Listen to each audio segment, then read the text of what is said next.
That's right. Okay, sweet. We're live. Okay. So yeah, I'm gonna mute everyone now. Or like if you're not speaking, please just mute your mic. Um Okay. Right. Hi, everybody. Okay, we've done this part before. Wait, Abby, we haven't started. Abby, I hope you know you are not the first person. Oh, right. Okay. Oh, I actually thought I was, and I thought, Oh, okay, so I'm gonna say the order of the okay. talks real quick.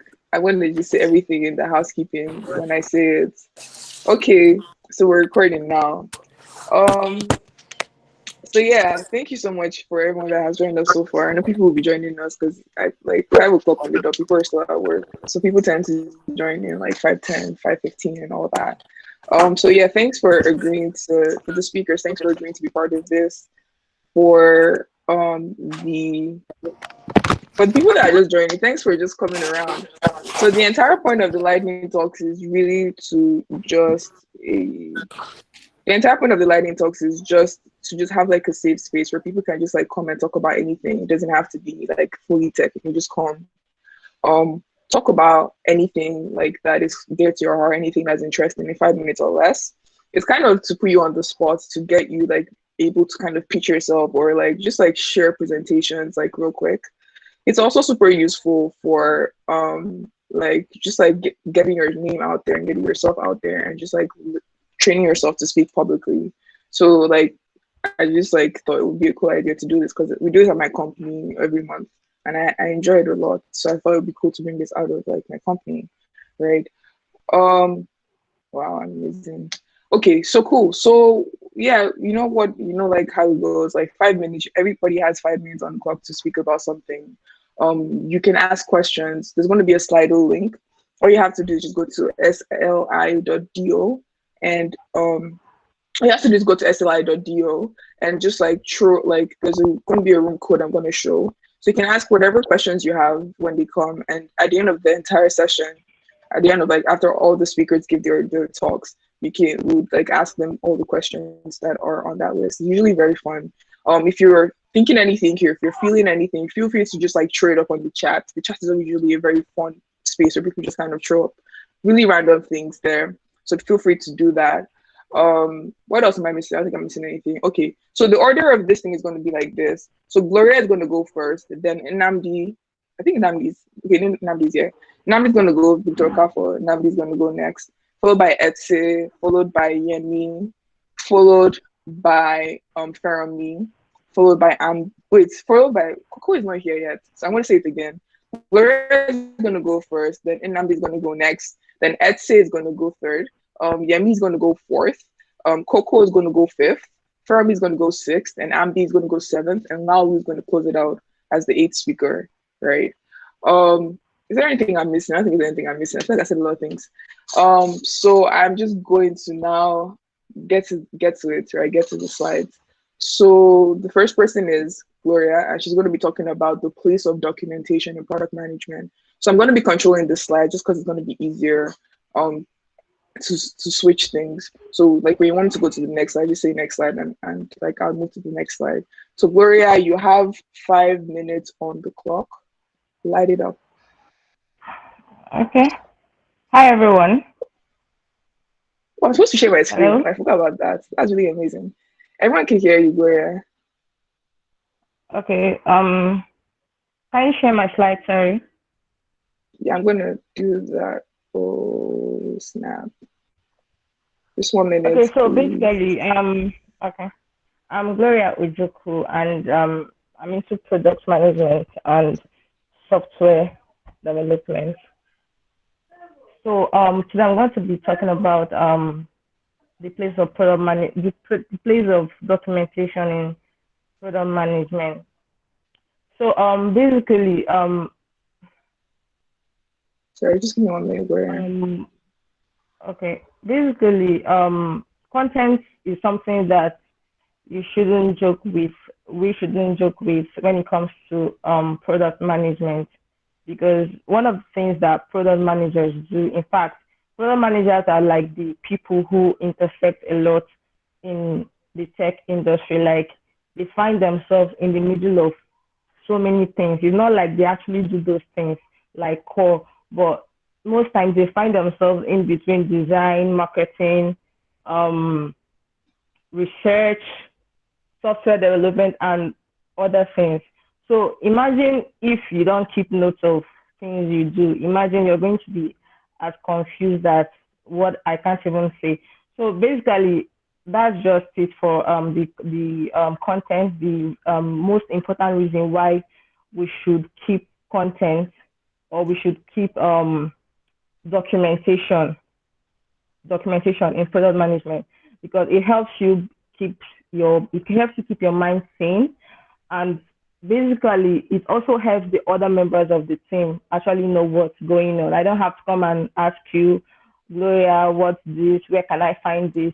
There's always a central place for documentation where anybody who is a stakeholder or a team member should actually just go and find the documents and actually find the state of things going on currently or things that have passed.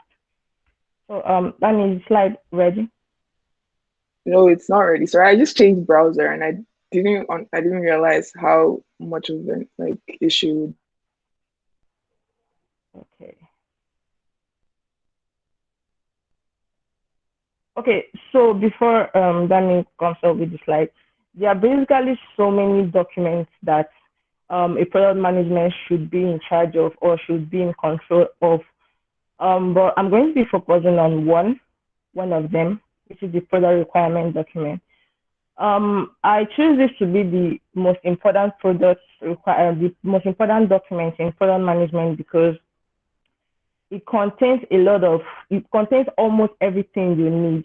Basically, before you kick off you kick off building a product as a product team. First of all, you have to ideate. You have to come up with the idea and come up with the vision and the strategies. So, but that's basically the first step: the ideation, document. Okay, so it's all. So just move to the next slide, sorry. Okay, this is a quote from Ben Horowitz. Written communication to engineering is superior because it's more consistent across an entire product team. It is more lasting and it raises accountability. Yeah, so once something is written down, you can't change it. It's there. So you can't say, oh, I thought this is that, I didn't think this is that, and blah, blah, blah. So once it's there, it's like it acts as so many things, but it's most importantly, I see it as something that keeps accountability very possible and it lasts. Since now we make use of e-documentations and stuff, it's just there. Nothing is going to happen to it on cloud. Okay, sorry, the next slide. Okay, yeah, so this is like the most important document a product manager should keep in place. Now, basically, if you're not a product manager, that doesn't mean you can't keep these documents. If you have a product team and you're building a product, these are the most important products you should keep. So that doesn't mean you have to be a product manager for you to keep this document. Some teams don't even have product managers, especially upcoming startups. So that doesn't mean if you're not a product manager, you can't keep these documents. So these are basically the documents you should keep. So I don't know, you could just take a snap. Because of time, I won't be going through them one after the other. You could take a shot of it and later you could just Google it. You could go to appenventive.com and you get a lot of information. Next slide, please. Okay, so this is the product requirement document. So one of the reasons why I say the product requirement document is like the most important of them all is because basically every other thing there, almost every other thing in the other documents can actually fit into this document. And this is actually what the engineers are going to be building with. And now anything that the engineers are going to be building have already come from down from the research, the ideation, and down from the design as well. So basically, before I give an engineer something to build, it means I must have done my research. I must have come up with iterations in my design, and I have validated my design. So that is why I say this is like the most important document, because if you look at it, you see the UX flow and design notes. And basically, before you have a UX flow, you already have your strategies and your visions defined, and you already have your your design validated before you even come to this point. So if you have your UX here, your UX flow here, it means that everything here about the design is already validated by the stakeholders. So another one here is the objectives and goals. This is actually for the engineers to actually know what the product is all about, why we are building the product, and all of that. Now, if you give the engineers something to build, I think this is all they need. This document is all they need. I remember, if you design something and then you don't build it out from the engineering perspective, I mean, that product won't come to life. It's just going to be there in the design phase. So everything about, if you give someone the product requirement document and the person, he or she reads it, he or she should be able to know everything about that product, the strategy, the vision, the objectives, even the success metrics can fit into this document, because the engineer has to know what he or she should do, the KPIs for the project to be successful. So this is like almost all, apart from the release notes, the marketing strategies, I think that's the only thing that is missing here. The release notes and the marketing strategies, and maybe the go-to-market strategies and plans. That is the only thing that is not here, which of course you can actually put it there personally if you want. So basically, the PROD is the most important document. If you don't have this in your product team, you're going to be missing out on a lot of processes, global processes, and stuff. So next slide, please. Thanks. Yeah, so these are some final notes. I think my time is up. So document control is not an easy task, but totally worth it. Yeah, I mean, it's not easy, especially when you have... Okay, let me not explain. Okay, this is what you want, decide what you want to document. You must not follow some other processes because you feel that's the standard, although it's good to follow standards, but then do something that is peculiar to your team, something that is needed in your team. So not updating your progress and changes can be worse than keeping no documents. So as time goes on, as you bring more updates in your product, make sure it reflects in your documents. If not, it's as good as not even keeping any documents. Rewatch the documents. If a stakeholder asks you something, you shouldn't be going back to the document to go and find out the state of something. So you should always read it to actually be in the current state of things. So other team members should be able to easily read and contribute to the document. So if you're not around, I mean, as a product manager, and then even if you're not the product manager, you're the one that started the documentation. So someone else should be able to contribute. Someone should be able to understand from where you stopped and continue with the document. So yeah, so that's it. Thank you. Okay. Thank you so much, Gloria. So if anyone has any questions, just like go to slido.com and just like type in room A900 and just throw your questions up there for Gloria. I should be able to answer them at the end of the session. So up next, we have Namdi talking about growth marketing 101. So Namdi, you have the floor, 5 minutes. 5 minutes, so light it up. Hi. Hi, Damia. Hi, how's everyone doing? Can everyone hear me? Yeah, we can hear you. Okay. So yeah, I'm going to talk about growth marketing 101. A little bit of myself. I'm a growth analyst at Bundle Africa. I was formerly the head of content and SEO at Hotels.ng. So yeah, I've been at Bundle for approximately 4 months. And in that 4 months, we've grown the user base from 1,000 users to about 40,000 users, right? And our monthly revenue is close to, our trade volume is close to like $10 million right now. So yes, so I'm going to talk to you about growth marketing. Just trying to show that I have a bit of context. First of all, growth hacking is a lie. I always say, I'm a growth hacker and stuff. Well, growth hacking is a lie. You can't hack growth. However, you can create a systemic process to grow your product, right? And that's what I'll try to talk about. There's a growth funnel. Next slide, please. Now, this is a growth funnel. We have what we call the AARR funnel, which was invented or which was created by Dave McClure.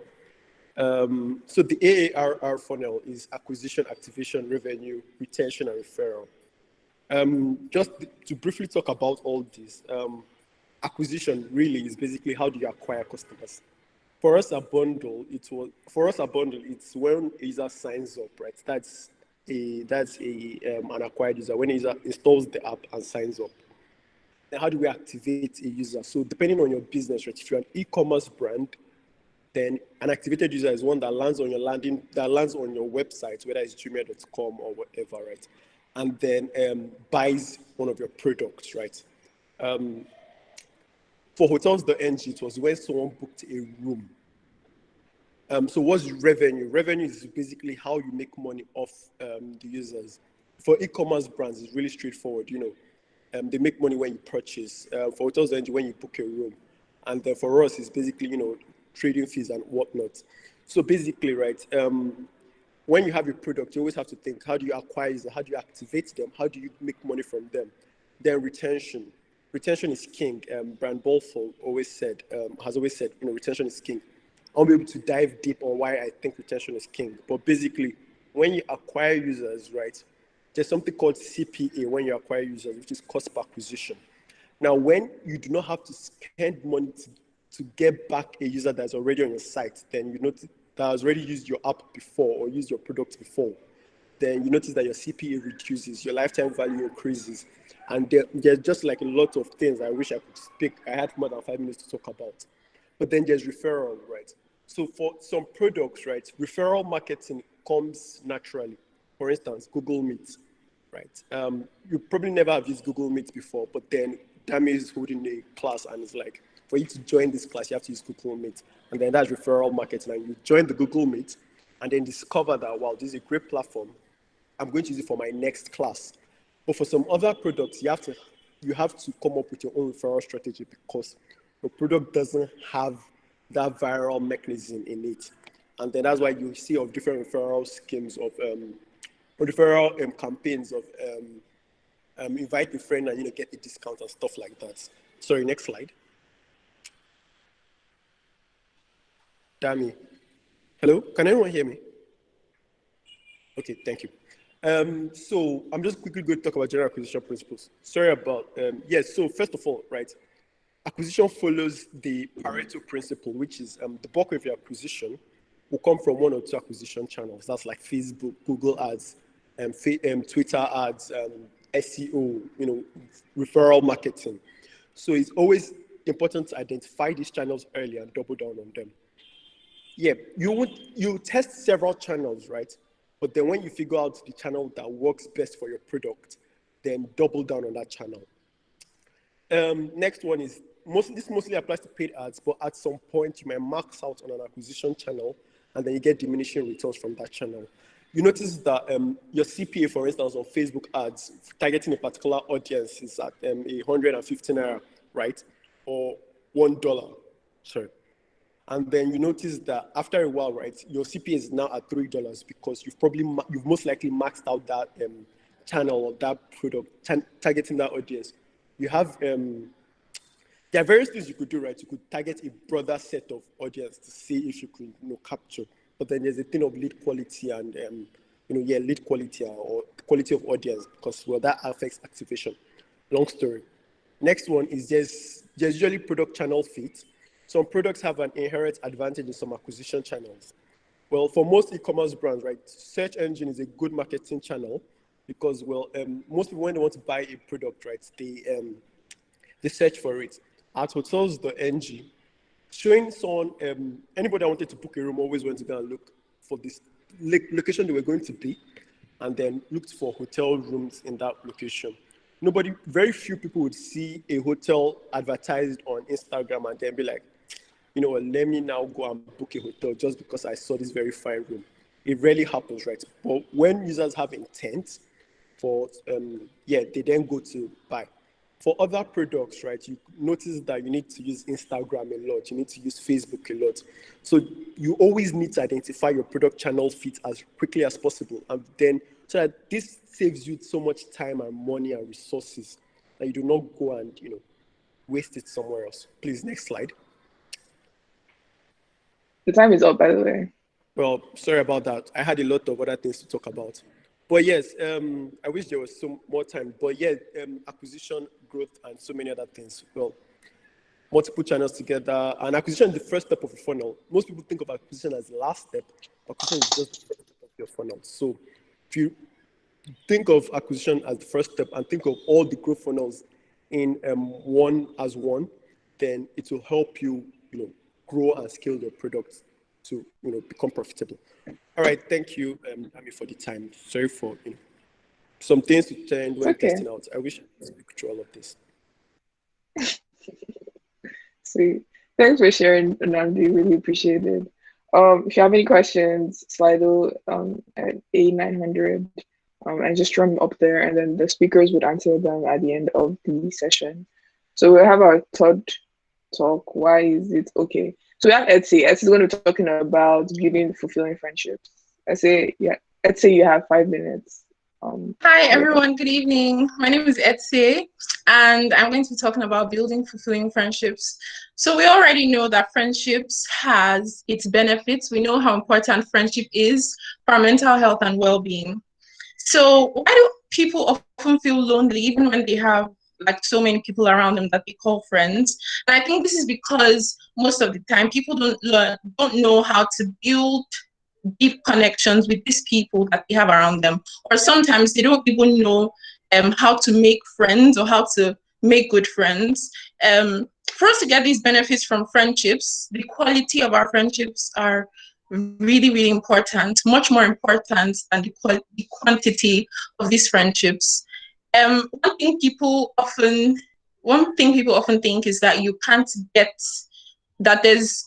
that things you can get in romantic relationships that you can't get them in friendships. That is not true. You can get, except the romance, but you can get intimacy, you can get trust, you can get someone to rely on, someone to talk to. Like, you can get all these things in friendships. So I'm going to be sharing 3 things. And before I do, the golden rule for making friends is to be the friend you want to have. And you have to approach it with selflessness. So next slide, please. The first thing is kindness, and you should be kind towards everybody, because most times the most unlikely people may end up being your really good friends. So be kind to everybody. Learn how to listen to people, learn to be patient, give people a chance, learn to forgive easily, be thoughtful, learn to go the extra mile if you can. Like, this thing is very important. Let people know that they can come to you. Let people know that you are approachable. Let people know that you are a potential friend. Next slide. The next thing is showing up consistently. So showing up is where this is where like you get to hang out with the person, get to know the person's character, get to know, if you have things in common, get to know if you can go further into your friendship with this person, get to know if you can, if you have the same values, because if there are a lot of conflicting values, the friendship is not going to work. So you have to learn how to show up for people, learn what is important to people, and like make it also important to you, like care about the important things to them. For example, when I was in uni, my friends used to show up to concerts, even though they may not stay for the whole concert, like they'll just come, show up for me and cheer me on and say, yay, Etsy, go, and all of that. So yes, learn to show up to people, let people know that they matter to you. And then the last thing, and which is always the most difficult thing, is to build trust. Next slide, sorry. Learn to build trust. This is hard because there's a lot of vulnerability here. You have to be honest with love. Don't just say, I'm being honest, and then you say mean things to someone because you just want to be honest. One thing that I have done in most of my friendships is trusting people into trusting me. And what I mean by that, we're taking friendship from a selfless approach, right? So we have to learn to share and tell people secrets. Let them know that, like, let them know that you trust them, and in turn they trust you. It doesn't always happen, but then for most of what I have learned, like, this is what happens for me. Learn how to share good and bad things. By good and bad things, I mean like things that you're not so proud of, things you're proud of, like your dreams, your goals, and all of that. And learn to have difficult conversations, especially if you're non-confrontational like me. Difficult conversations are important because whether you like it or not, there's going to be conflict. Whether you like it or not, there's going to be misunderstanding. So you have to learn how to have difficult conversations with people, learn to see from the other person's point of view. And the last thing on building trust is sacrifice. Sometimes you have to go out of your way for people. And if they value you, they will go out of their way for you. So yeah, these are the three things I thought to share. There's much more to it, but then, like, these are three major things that I have seen work for me and I have seen work for other people. It will take time, and people will not always respond to your actions, and you may have a lot of heartbreak. Okay, not a lot, but you might have some heartbreak. But then again, we're taking a selfless approach. So yeah, this is what I have to share. Thank you very much, everyone, for listening. Thank you so much, Edson. Really appreciate it. This was some really insightful stuff that you shared with us. And you were under 5 minutes, you guys. You guys can learn from Edson how to keep to time. Yay! Yay! So if you have any questions, go to slido.com and just put like A900. Ooh, my timer just went off now. A900 as the room code, and just like share your questions up there, and we would answer them at the end of the session. Next we have Yemi, and Yemi is going to be talking about fixing your personal finance in 5 minutes or less. Yemi, all right, you have 5 minutes. Hi guys, my name is Yemi, and I'll be talking about fixing your personal finance. Next slide, please. Ooh. Next slide. One moment, Yemi, don't let us fight. Okay, so I'm Yemi. My LinkedIn says I'm passionate about financial literacy and poverty alleviation. Truth is, I don't have a background in finance. I have a background in technology, and I currently work in investing. But in 2017, after I worked for the first year, next slide, I realized I was broke. Next slide, please.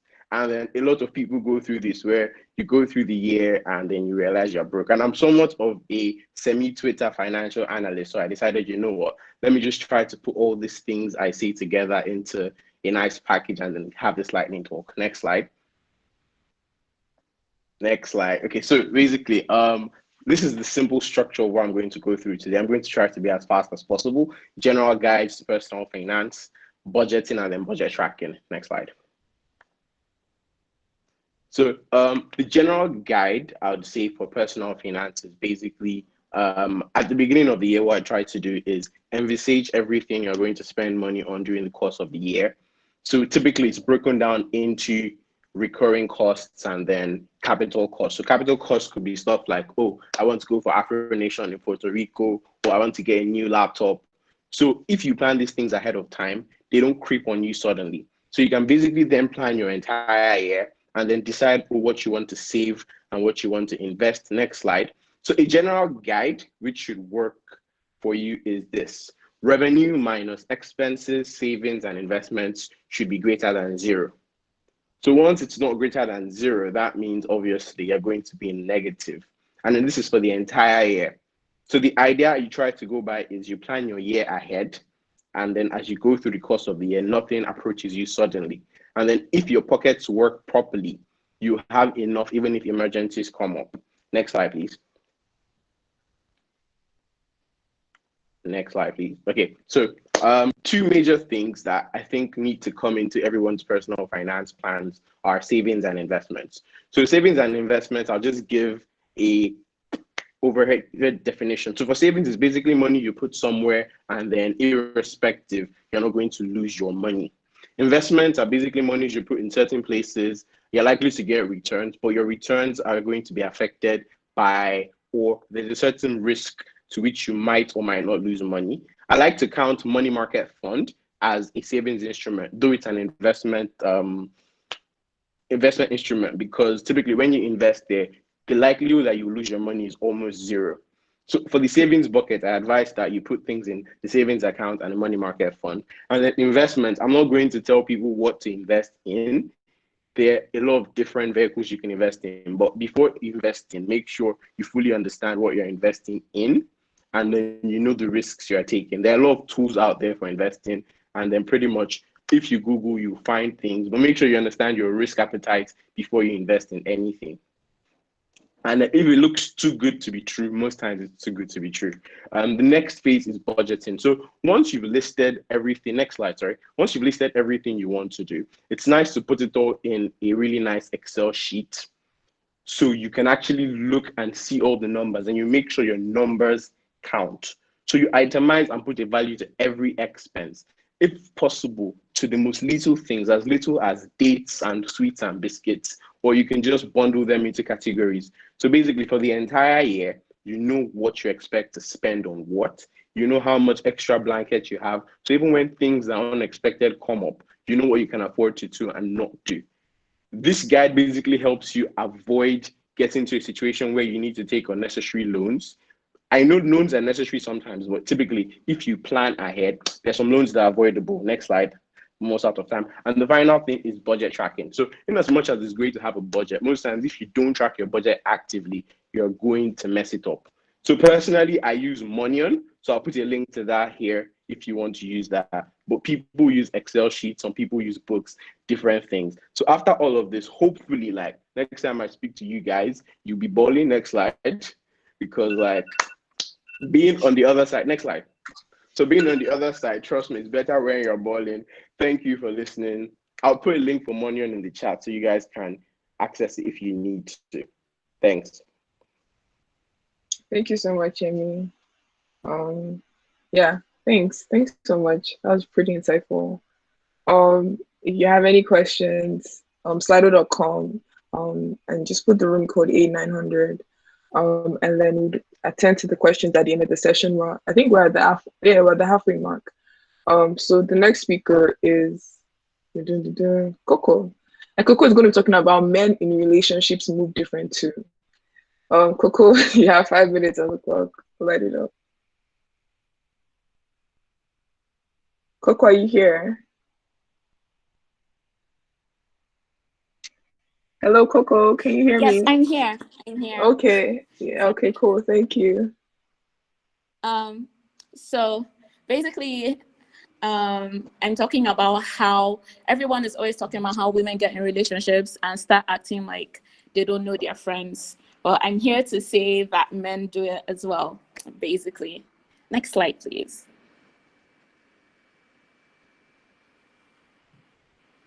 Yeah. So there's some people who are like, oh, friendships are only great for when you don't want to do stuff by yourself. And I have to admit, I'm one of those people. So it's usually like, oh, I'll hang out with these people. And then when I have someone who I can do all this romantic Godwin stuff with, then who needs friends? Because I can't do Instagram videos with my friends. Next slide, please. So how do you know when someone is just using your friendship to keep themselves from being lonely? First of all, you start seeing this person less. You used to hang out all the time, and then suddenly you can't even remember the last time you saw this person. You used to drink beers every other day, and then suddenly you don't even remember. You're just with your friends, and it's like, hey, there used to be this guy who used to drink with us. Next is all the excuses. Like, you hear the most ridiculous excuses all the time, and sometimes you're just like, you can actually just say no, you don't want to hang out, right? And then you don't talk anymore. You used to message each other every day, all the time, and then first of all, it's one-word replies like, oh, hey, how was your day? And it's no longer a detailed rundown of everything each of you did that day. It's not like, oh, it was good, and then it goes from it was good to fine, cool, sup. Next slide, please.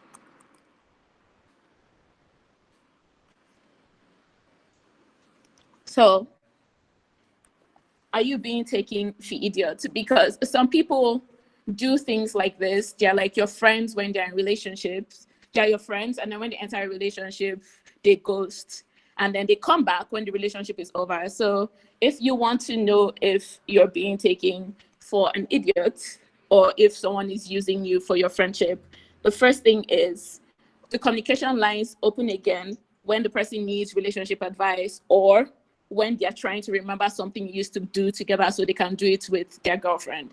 And it's like, oh, that store where you used to buy that jewelry, where is it? Please, I want to buy something for this babe. Or, oh, please, this girl is acting somehow. Why do babes behave that way? The second thing is you only see this person when you go to parties or like gatherings where your mutual friends are. And then that's when they're like, oh, long time. How have you been? How's your life? And if you're paying close attention, you'll notice that even when they're acting like they want to catch up, they're not even really paying attention to what you're saying. The third thing is, this is obviously the most obvious one, because if the relationship ends and then suddenly they want to start hanging out again with you all the time, it could be heartbreak, but then it could also be using you. Should you leave the friendship? Well, that's completely up to you. Oh, sorry, next slide. My bad. Should you leave the friendship? That's completely up to you. In my personal experience, it's really toxic behavior, and you shouldn't let people in your life who just want to use you to keep themselves from being lonely. You deserve better. Thank you for listening. Love and light. Thank you so much, Coco. Everyone's like so quiet because we're just like evaluating our lives. I know one person that does this, and the person is on this call too. It's really interesting. He's wearing a black shirt. So it's very interesting that he's here, and we're all here. Our friendship group, like the entire group, is here, and we can just all attest to this. Oh, thank you so much, Coco. Yeah. So if you have any questions, yeah, thank you. Thank you so much. Okay, so if you have any questions for Coco, if you have any questions for any of the other speakers that spoke before, go to slido.com, A900, and throw your questions up there, and we'll address it at the end of the session. Next talk we have is Fermi. Fermi's going to be talking about the beauty of boredom and why boredom is not a problem to be solved. Fermi, you have 5 minutes on the clock. I don't know.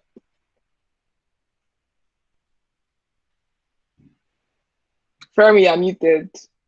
You're muted. You're muted. Yeah. You're still muted. Okay. I'm cool. not muted. So yeah, good day everybody. I'm here to talk about the beauty of boredom and why it's not a problem to be solved. So next slide. So everybody has this reaction, but like it's almost a crime to be bored in this generation.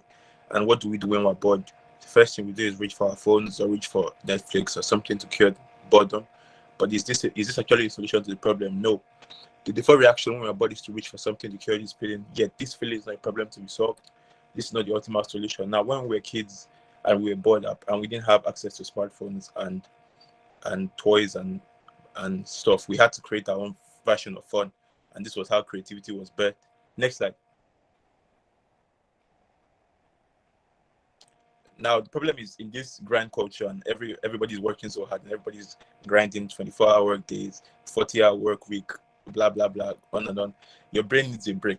But the problem is when we don't give our brains breaks anymore, apart from when we sleep, which is a problem because the brain needs time to form connections between ideas that we develop. So what we call downtime in tech or when an app is down, it's basically time for the brain to refresh and to build these connections. But by the time we overstimulate our brains, we do not allow our brains build these connections for ourselves. By filling every moment with action, we make our brains like continuously active, and even if it's a machine, this is bad for machines. Next slide. So yeah, I'll just 2 stories to pinpoint this. First is the Archimedes principle, which is by a scientist named Archimedes. Pretty obvious, but yeah. So he's a Greek scientist, and he had to develop. The king gave him a task to find an answer to a problem, and the problem was that the king had given an amount of gold to somebody to build a gold crown for him. But when the person brought back the gold crown, The problem was that the king wasn't sure whether it was made of purely gold or the person had put silver. So he told Archimedes to find out if it was pure gold. So Archimedes went home to solve this problem, and he couldn't solve it. But then one day, while he was having his bath in a bathtub, he dipped in, and then he realized that the water dropping was equivalent to his weight that he put inside. And the more he submerged himself, the more water went out of the bath. And so Archimedes ran out of his bathtub naked and ran to the palace and shouting Eureka on the street, which means I found it. Now, this is just an example of how when we're not actively working our brains get to work. And so by the time your brain builds this connection between things, you start to spot things that you didn't see all around you. Next slide. This one is interesting because everybody knows that it's Newton and the law of gravity, but it's very interesting. It was found in 1665, I think. There was the bubonic plague, and then Isaac Newton had to go back home from Cambridge, and he had to go to his house in, I don't know what it is, but it was a very big house, and he called this the year of his great discovery. So he had to go back home, and one day while he was sitting under his tree, as the story says, even though it doesn't happen that way, he saw an apple fall from the tree, and then he discovered that this is how things occur in nature too. And he started to write the law of gravity and develop these things. Now, again, it's also how, now imagine if he was doing something else. Imagine if he was typing, texting a friend. These are things that you miss out on when you do not engage your brain in boredom and you think it's a problem to be solved. Next slide. So basically, the summary of this: it's normal to get bored. It's not abnormal. You're not abnormal when your brain is bored. When you're at the mall and you start reading science, you're not abnormal. Your brain needs it, and you should create instead of consuming. Next slide. So basically, to go from the child who was always creating fun to the guy who is just filling up his moments with phones, Netflix, is a bad idea of building your creativity, and you should do better at it. Thank you. Thank you, Dumi. Why are you shouting at me? Thank you so much, Jeremy, for the talk. I would say it was insightful, but I'll be lying. Yeah. I'm joking. We loved it. It was great. Okay, so we have a couple of questions up here, but we'll deal with it at the end. If you have more questions, slido.com, A900, and then we'll sort it out at the end of the session. So next we have Ambi, and Ambi's going to be talking about hair care. Ambi, 5 minutes. Light it up.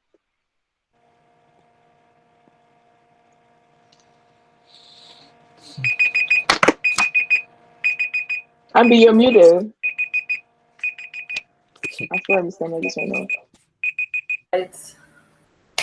Hi, I was saying that Ambi is not my actual full name, but let's leave that for another day. I'm going to talk about hair care and try to make it as basic as possible. If you're very artistic, you realize that I was trying to channel the hair in this artwork. Please, next slide. What is hair? Hair is just simply bundles of protein filaments that grow out of tiny holes called your hair follicles. Hair is actually dead, which is why when you damage your hair, the best approach is to just cut it off because it almost cannot be reversed because it's dead. Next slide, please. What is healthy hair? Healthy hair is simply hair that is clean and has its moisture and protein requirements met, and other requirements such as trimming the hair and removing split ends. Healthy hair is just hair that is satisfied. Next slide, please. What do you need to have healthy hair?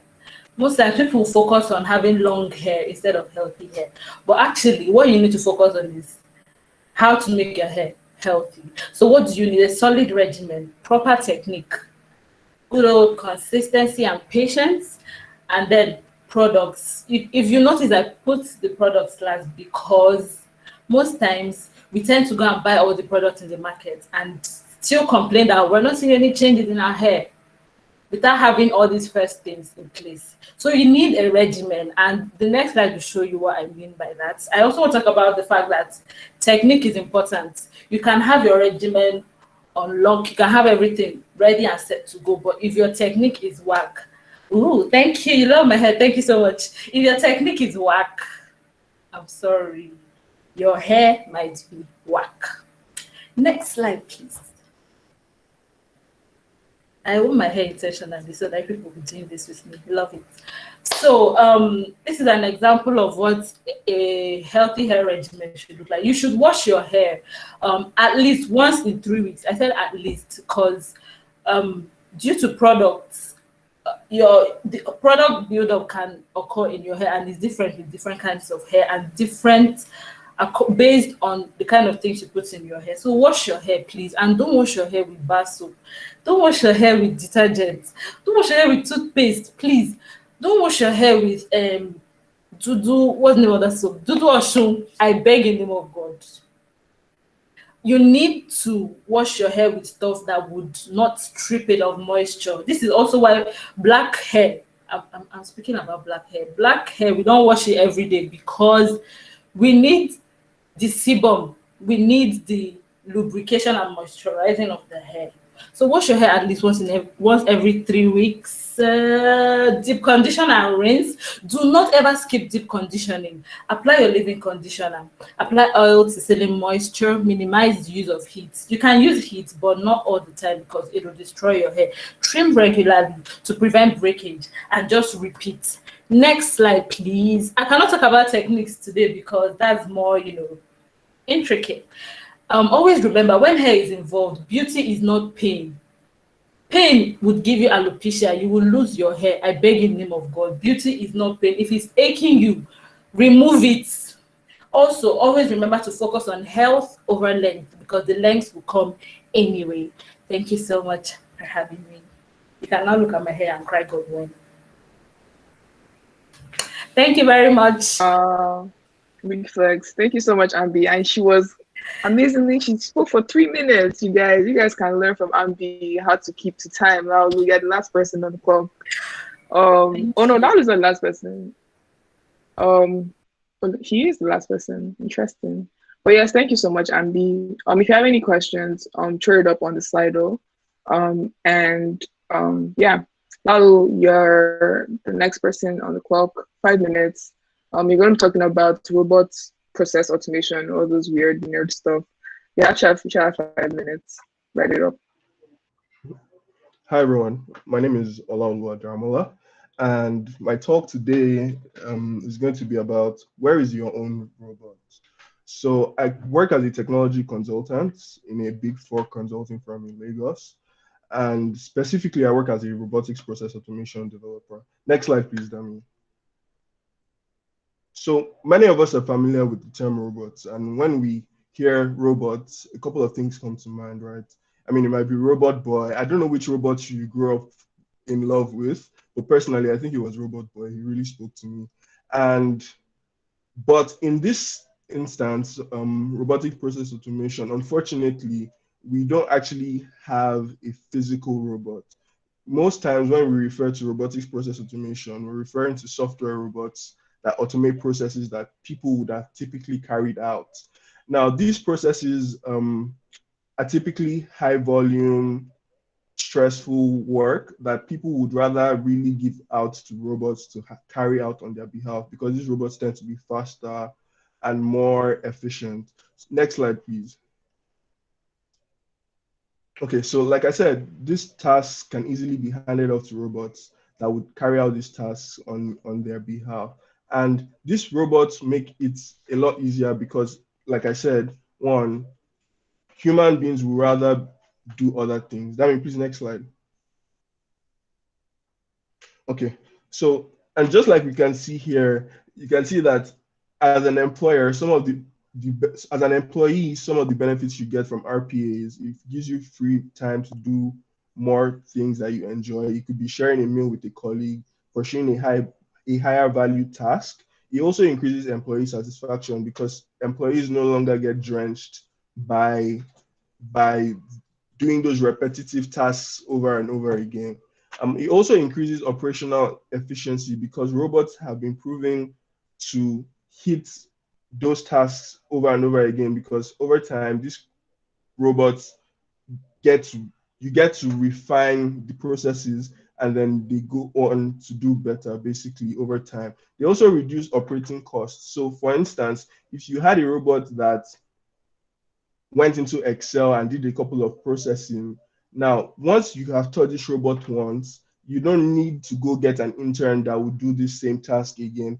You can also now take that person that was previously carried or positioned on that position to do something else, and that way you're reducing operating costs. Also, robots are very easy to set up and deploy. I would also talk further about this in a little while. So Dami, next slide, please. Okay, so now that you know or you have a little idea of what RPA is and robots or software robots are, now what next, right? So everybody on this call might have something that is gruesome or something they find annoying that they have to do every day as part of their job, right? And it's very possible that a robot can give you that freedom to do something else and take this task off your hand. So I would challenge you to identify a process within your organization or within your workflow that can be automated, and then now automating this process. I would also suggest that you try your hands on picking up one of the RPA softwares that are available on the market. The great thing about this is you don't really need to be a computer scientist or you don't need to be a roboticist to be able to build your first robot. They are very simple drag and drop features, solutions that would give you easy functionalities that would allow you automate processes. Now, also, another great thing about this is you can now pitch this thing you've built, this small demo you've built, to your team or to a team lead and see what kind of impact this robot can bring to your team. And then after, you can kickstart a automation initiative in your very own company. Luckily, I am someone that has gone on this same path, and luckily, I'm currently in a position where I can take automation to different organizations and sell it as a product that they can use to improve their efficiencies and make life more enjoyable for their employees. Thank you, everybody. And where is your own robot?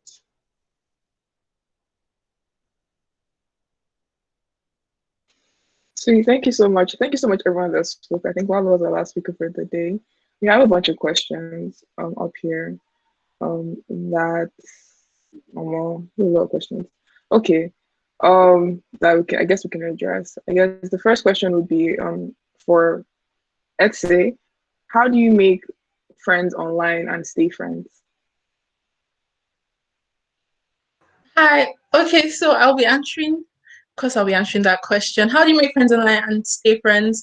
So for me, how I make friends online, I reach out to them. Like, of course, you'd have been seeing or what the person posts and things you're interested in, and you see, oh, you have similar interests, and you start a conversation from there. Reach out to them and say, you don't tell them that you want to be their friend. You just like reply the tweets that they put out or reply the Instagram post, hype them up if they post a nice picture, and see how you can be of help, I guess. Like if you notice they haven't tweeted in days, reach out and say, oh, hi, I noticed that you haven't, like, I hope everything is okay and all of that. And then keep the conversation going. How you stay friends?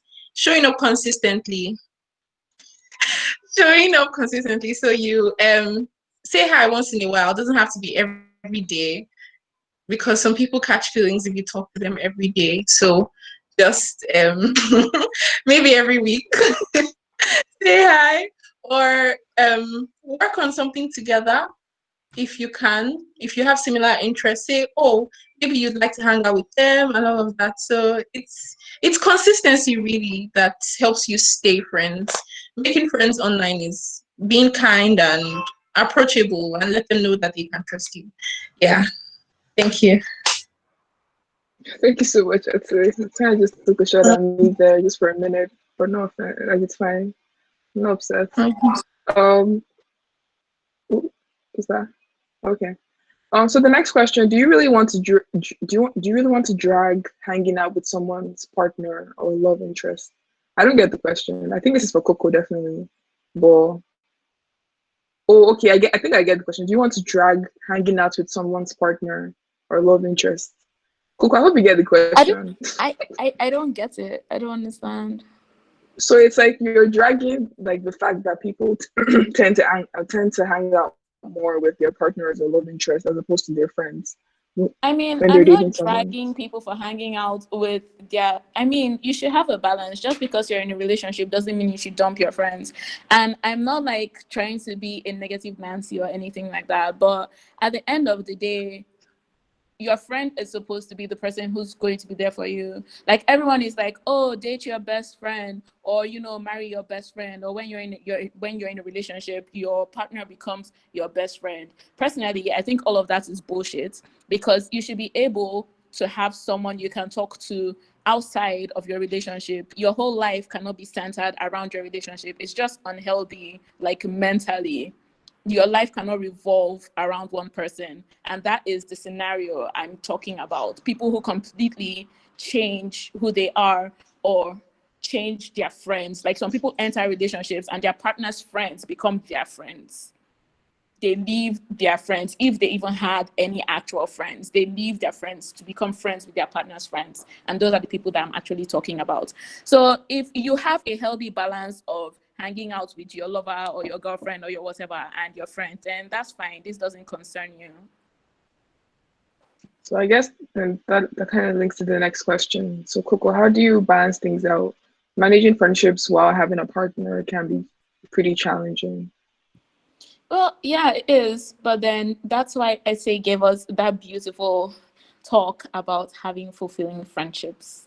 If your friendship is fulfilling, then I don't think it will be that easy for you to leave your friends to just be with your partner. And now I'll ask, like, what if your partner just wants to be prioritized compared to your friends? Are you, ooh, where is it? He just disappeared. Okay. What if your partner just wants to be prioritized compared to your friends? Are you wrong for If your prioritizing partner, them? then you need to have that talk with your partner. I'm not like a relationship counselor yet. Like that's a talk you Okay. need to have with your partner, and you need to decide if that's something that is comfortable for you, if that's something you can work with, or if that's something you can live with. Do you want to just have your partner be your number one all the time over everyone and everything else? Which some people do, like I said. I mean, if that's your cup of tea, then Miomo, I don't know. But yeah. Fair enough. Thank you so much, Coco. The next question is for Yemi. How do you start investing when you're scared of losing money?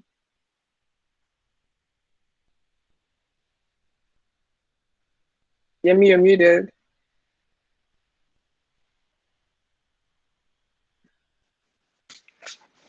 Can you hear me? Yeah, we can hear you. Yeah, Hello, can you hear me? we can hear you. You're using Okay, MTN. yeah. It's So obvious. I think that's why I kind of broke investments. That's why I kind of broke investments down into savings and investments. So ideally, there's actually a risk-free investment instrument. That's the money market fund. Typically, you wouldn't lose money doing that, but then your upside is low. So in reality, if you want to play as an investor, you need to actually educate yourself. So there are a lot of different financial instruments, but beyond the money market fund, you're going to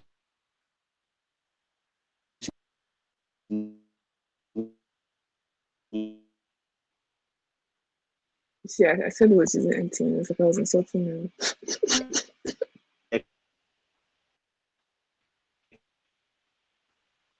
Yemi, your internet is buffering.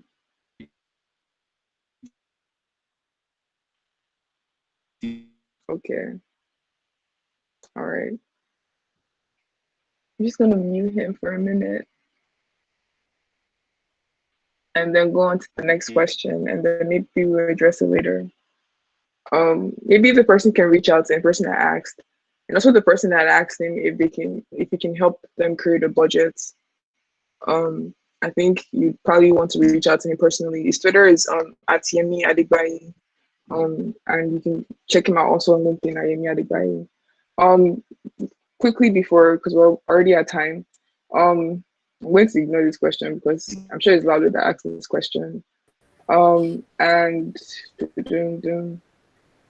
think, okay, the last question is for Fermi. Is it possible for one to just be bored? Say there's nothing to do. no projects to work on in Nigeria, and e.g. in Nigeria when there's no lights. For me. Yeah, sorry, I don't really get that question, but is it possible for one to just be bored? Because you were saying that something creative, you get creative when you're bored or something. Something about like sometimes you do your best work when you're bored because of like. Yep.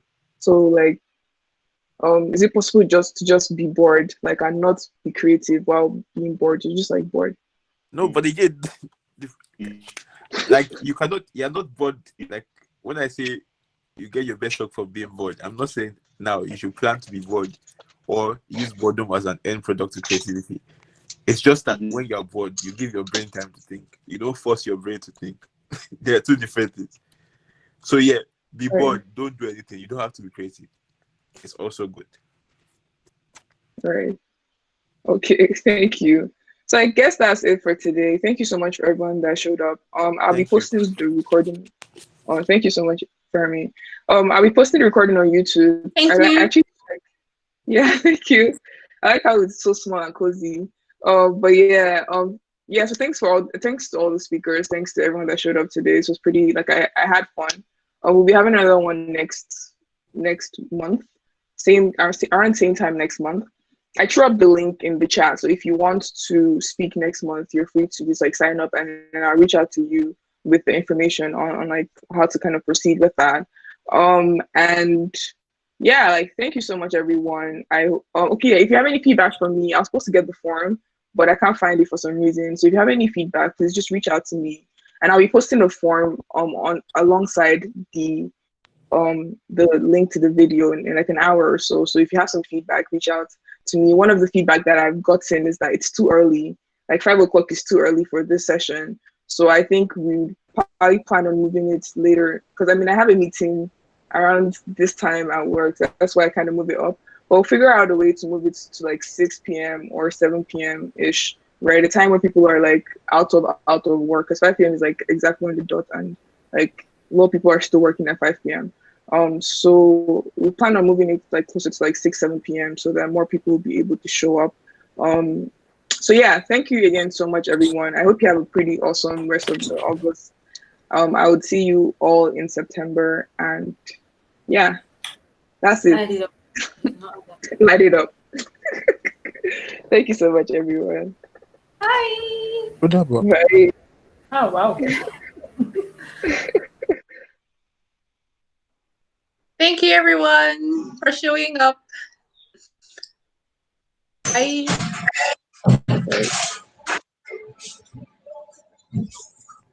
Damn it, I expect my money though. Hi, Anthony.